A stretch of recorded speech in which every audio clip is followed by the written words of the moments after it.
بسم الله والصلاة والسلام على سيدنا محمد رسول الله. موضوعنا اليوم حول كتاب كوني صحابية للدكتورة حنان لاشين.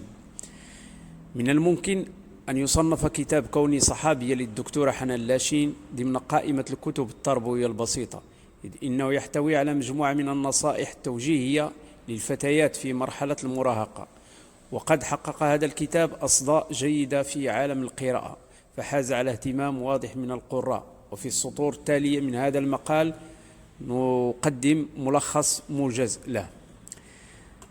قدمت الكاتبة المصرية حنان لاشين في كتابها هذا المعنون بكوني صحابية مجموعة من المقالات موزعة على 3 فصول ضمنتها خواطر ونصائح وتوجيهات للفتيات في مرحلة المراهقة وما بعدها، محاولة تقديم الدعم النفسي لهن وتخليصهن من المعتقدات والأفكار الخاطئة التي قد تشكل لديهن في هذه المرحلة من العمر.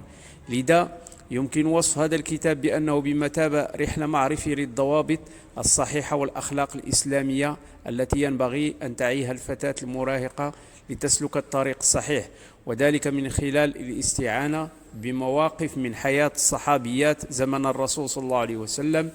وفيما يأتي ملخص بسيط لفصول هذا الكتاب. ملخص الفصل الأول: كوني صحابية.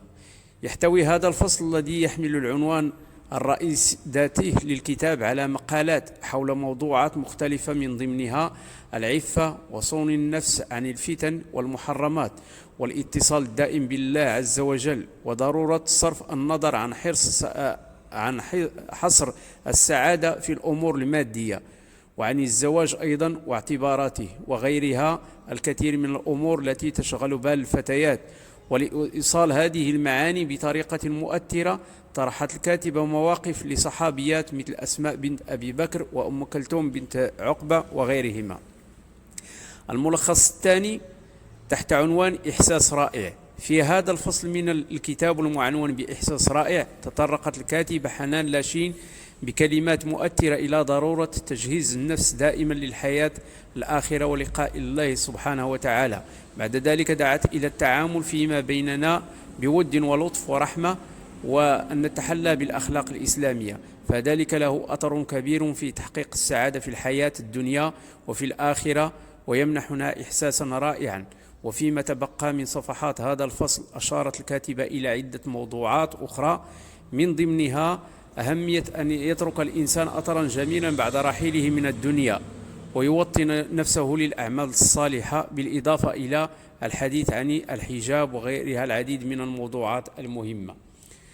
الملخص الثالث والأخير وهو جاء تحت عنوان سوق السعادة، إذ يمكن القول إن الكاتبة حنان لاشين تلخص في هذا الفصل المغزى العام من هذا الكتاب، إذ تدعو الفتيات المراهقات إلى التبضع من سوق السعادة، والذي يتمثل بالعفة والحياء والتقرب من الله عز وجل ورقة الطباع، بالإضافة إلى الاتصاف بصفات الأنوثة الحقيقية وليست تلك التي أصبحت رائجة في الوقت الحاضر، والإدراك الحقيقي للصفات التي ينبغي الانتباه إليها لاختيار الزوج، وغيرها العديد من الموضوعات التي تهم الفتاة.